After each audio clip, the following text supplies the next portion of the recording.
But in our running world, right, we're definitely going to kind of get like that sharp pain that kind of lives right at the bottom of the kneecap right Mm-hmm. there.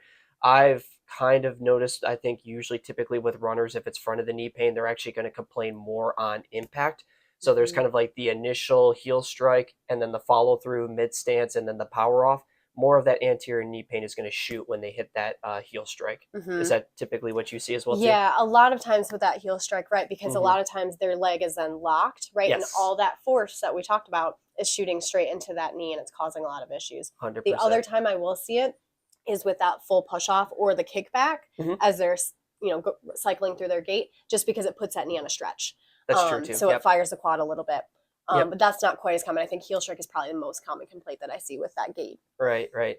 And then I think even when people aren't active, they're generally going to say, even though they're not, maybe they actually feel okay when they could kind of stay walking with like less impact, maybe cross training, being on the elliptical and being on the treadmill. But then sometimes crazy enough, then you have that injury and you're like, it hurts more during activity, but then it almost hurts more when you sit for long periods of time. And then you're Mm-hmm. like, why could that be? It's because then you effectively are taking those muscle chains that were injured in that one pattern and you're keeping that knee locked in that same pattern that created the injury. So that's why sitting for a long time could actually hurt quite a bit more. Yeah.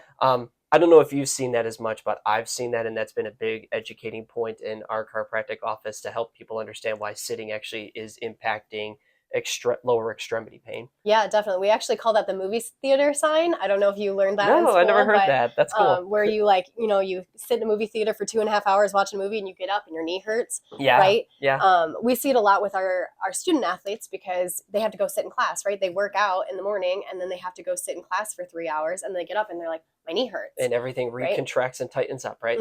Exactly, Mm. exactly. So super, super common in a lot of different populations for sure. Absolutely, absolutely, yeah. And then, yeah, certainly, because we don't want anybody to really be too terribly left out as well, too. But you could certainly see anterior pain just as a result of osteoarthritis, right? Right, So if we're talking our absolutely. geriatric patients, people over 65 years old, that degenerative change and narrowing at the knee could be enough that it looks almost like a patellar tendonitis type of deal. The good thing is usually the treatment philosophy and principles are still the same. Treat it functionally, treat it with good muscle work, joint mobility, and small changes seem to make a big difference in our professions, Right, right? right, absolutely. Yeah.